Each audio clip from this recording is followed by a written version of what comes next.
केंद्रीय गृह मंत्री अमित शाह का जयपुर दौरा है आज। अमित शाह जयपुर एयरपोर्ट से होटल रामबाग जाएंगे। शाम 7 बजे भाजपा प्रदेश मुख्यालय में अमित शाह पहुंचेंगे और रात 10 बजे तक भाजपा मुख्यालय में बैठकों का दौर जारी रहेगा।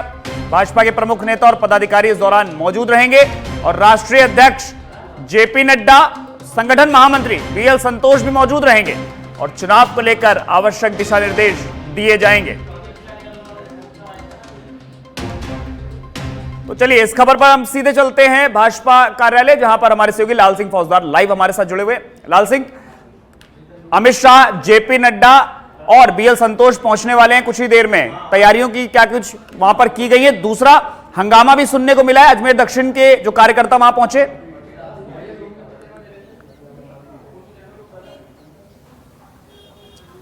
देखिए सब बिल्कुल पूरी तैयारियां पार्टी ऑफिस में कर ली गई हैं, चूंकि ये अहम मीटिंग है जी।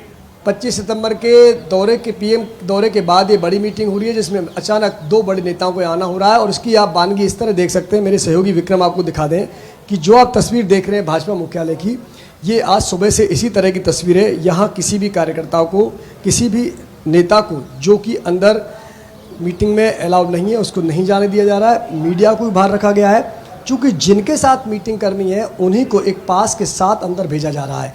ये अहम मीटिंग इस लिहाज से, चूँकि 25 सितंबर के बाद लगातार ये कहा जा रहा था कि कभी भी पार्टी की पहली सूची आ सकती है। एक टिकटों का जो काउंटडाउन है वो शुरू हो चुका है। ऐसे में कुछ टिकटों को लेकर पार्टी एक बार दोबारा रायशुमारी कर रही है। यही वजह है कि कुछ अन्य राज्यों के नेताओं को उन सीटों पर भेजा गया है और उसके बाद ये माना जा रहा है कि कभी भी पहली सूची आ सकती है। इस लिहाज से मीटिंग अहम है और अहम इस लिहाज से भी है क्योंकि पार्टी ने जो एक रोड मैप तैयार किया है और परिवर्तन यात्रा के बाद जो फीडबैक मिला है पार्टी को, कुछ नेताओं का नकारात्मक फीडबैक मिला है, कुछ का सकारात्मक मिला है, कहीं कुछ कार्यकर्ताओं की नाराज़गी सामने मिली है। तो ये तमाम जो इश्यू सामने आए परिवर्तन यात्रा के दौरान, उनको लेकर आज अमित शाह चर्चा करेंगे, जेपी नड्डा चर्चा करेंगे और तमाम उन लोगों के साथ ये चर्चा होनी है जो चुनाव की चाहे प्रबंधन समिति से जुड़े लोगों के, कोर कमेटी के लोग हैं, मैनिफेस्टो से जुड़े हुए लोग हैं, या तमाम वो जिम्मेदारियाँ जो इस चुनावी समर में कार्यकर्ताओं को दी जाती हैं, उन सभी से अमित शाह 1-to-1 संवाद करेंगे, मिलेंगे, मीटिंग लेंगे। एक बात और मैं बता दूं आपको, इस मीटिंग के दौरान चूंकि राष्ट्रीय अध्यक्ष खुद आ रहे हैं, जेपी नड्डा आ रहे हैं, अमित शाह आ रहे हैं, ऐसे में इसमें कुछ नेताओं को हिदायत भी दी जाएगी, कुछ नेताओं को चेतावनी दी जाएगी, तो कुछ को पुचकारा भी जाएगा। क्योंकि सियासत में जो देखा जाता है, कई नेताओं को आपको साधने के लिए हिदायत दी जाती है, कई बार उनको चेतावनी दी जाती है, कुछ नेताओं को पास बुलाया जाता है।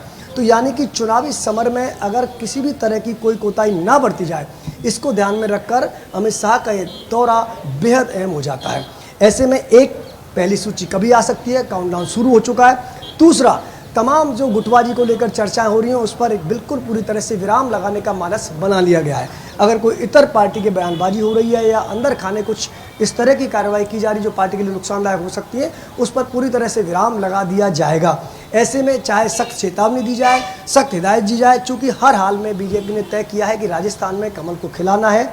ऐसे में ये माना जा रहा है कि जो ABCD 4 कैटेगरी तय की है पार्टी ने टिकट वितरण की, उसको लेकर कौन सी कैटेगरी पहले आएगी। लेकिन साथ ही मेरे सहयोगी तस्वीर और दिखा दें जरा, पूरी तरह से सिक्योरिटी एक चेक किया जा रहा है। यहाँ एक टोलियाँ पहुँची है जो चप्पे चप्पे पे, क्योंकि गृह मंत्री हैं अमित शाह देश के, ऐसे में कोई भी उनकी सुरक्षा से कोताही नहीं बरती जा सकती। तो टीम अभी भाजपा मुख्यालय पहुँची है। अभी उनके लगभग 6:15 का समय था, उसमें थोड़ा बहुत परिवर्तन हो सकता है, लेकिन फिलहाल 6:15 का समय है। और इसके साथ ही लगातार कुछ नेताओं का यहाँ आना शुरू है, लेकिन वही नेता अंदर जा रहे हैं जिनको जाने की अनुमति दी गई है। बाकी सुबह से यही तस्वीर भाजपा मुख्यालय पर देखने को मिल रही है, जिनको अंदर बुलाया जा रहा है वही नेता अंदर जा रहे हैं। जी लाल सिंह, अगर बात करें सूची की, बात हम कर रहे थे कि कभी भी पहली सूची सामने आ सकती है, ऐसा माना जा रहा है। हारी हुई सीटें प्लस मौजूदा 30 से 35% विधायक, उनके टिकट कटेंगे, क्या इसमें कितनी सच्चाई? और प्लस जो सांसद हैं उनको भी विधानसभा चुनाव में उतारा जाएगा। देखिए बिल्कुल ये एक चर्चा है कि जिस तरह मध्य प्रदेश में एक पैटर्न इस बार अपनाया गया है टिकटों का, क्या उसका असर राजस्थान में देखने को मिलेगा?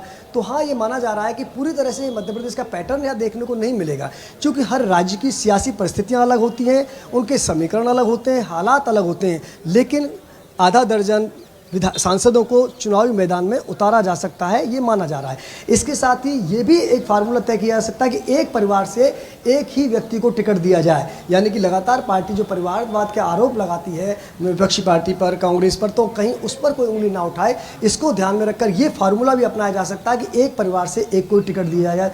तीसरा, एक उम्र का पैरामीटर भी यहाँ तय हो सकता है, 70 पार के जो नेताओं के टिकट भी कर सकते हैं। ऐसे में सभी कवायदों को देख के माना जा रहा है कि 30 से 35 विधायकों के टिकट लगभग कटना तय है। यही मैं आपको कह रहा हूँ कि लगभग जो सूची तैयार हुई है 60 टिकटों के आसपास की, अब चूंकि ए, बी और सी, डी 4 जो कैटेगरी बनाई गई हैं, अभी पार्टी तय करेगी कि ए कैटेगरी को पहले देगी या बी को देगी या सी को देगी। लाल सिंह, एक सबसे बड़ा प्रश्न ये भी है कि आज जब अमित शाह, जेपी नड्डा, बीएल संतोष जैसे बड़े नेता राजधानी में आ रहे हैं, भाजपा के प्रदेश कार्यालय में आ रहे हैं, उस दौरान अजमेर दक्षिण के कार्यकर्ता पहुंचते हैं और अनीता बघेल का विरोध करते हैं कि इस बार जो उम्मीदवार है वो बदला जाए। तो ये कहीं ना कहीं एक अच्छा मैसेज नहीं जा रहा है भाजपा की तरफ से कि अंदर खाने जो परेशानियां चल रही वो अभी खत्म नहीं हुई हैं? देखिए ऋषभ, ये हालांकि बहुत बड़ा ऐसा विषय नहीं है, क्योंकि जब चुनाव आते हैं तो नेताओं के विरोध और समर्थन की तस्वीर अक्सर देखने को मिलती है। कुछ समर्थक पहुंचते हैं कि हमारे नेता को टिकट दी जाए, तो कोई विरोध के स्वरूप में पहुंचते हैं। तो इस तरह की तस्वीर लगातार चुनावी साल में सभी पार्टियों में देखने को मिल रही है। लेकिन आप जो इस घटना का जिक्र कर रहे हैं कि अनीता बघेल से जुड़ा हुआ मामला, अनीता बघेल लगातार चुनाव जीतती हुई आ रही हैं, ऐसे में पार्टी को फीडबैक क्या मिलता है, सर्वे में क्या रिपोर्ट सामने आती है, वो मायने रखता है। विरोध की तस्वीर आती है कई बार, अभी लगातार हमने आपको जैसे कल तस्वीर दिखा रहे थे, हर चौथे आदमी के हाथ में उसका बायोडाटा था, टिकट मांगने की लंबी कतार लगी हुई है, तो टिकट तो एक को मिलेगी ना विधानसभा से। ऐसे में विरोध के आधार पर या समर्थन के आधार पर किसी व्यक्ति का आकलन करना या उसको टिकट मिल जाएगा ये कहना थोड़ा जल्दीबाजी होगी। पार्टी अपने स्तर पर सर्वे कराती है, एक नहीं 3-3 बार सर्वे होते हैं, और सर्वे की रिपोर्ट के आधार पर तय किया जा सकता है कौन व्यक्ति अच्छा उम्मीदवार हो सकता है, जितना उम्मीदवार हो सकता है। बिल्कुल, आप नजर बनाए रखिए। बहुत बहुत शुक्रिया इस तमाम जानकारी के लिए आपका। तो कुछ ही देर में जयपुर एयरपोर्ट पहुंचने वाले हैं। तो केंद्रीय गृह मंत्री अमित शाह और जेपी नड्डा जयपुर दौरे पर हैं और एयरपोर्ट आएंगे। एयरपोर्ट से सीधे होटल रामबाग जाएंगे और उसके बाद शाम 7 बजे भाजपा प्रदेश मुख्यालय अमित शाह पहुंचेंगे और रात 10 बजे तक बैक टू बैक ये बैठकें चलेंगी और बेहद महत्वपूर्ण बैठक है ये। प्रमुख नेता और पदाधिकारी इस दौरान मौजूद रहेंगे। संगठन महामंत्री बीएल संतोष और राष्ट्रीय अध्यक्ष जेपी नड्डा भी इस बैठक में रहेंगे और चुनाव को लेकर आवश्यक दिशा निर्देश नेताओं को दिए जाएंगे।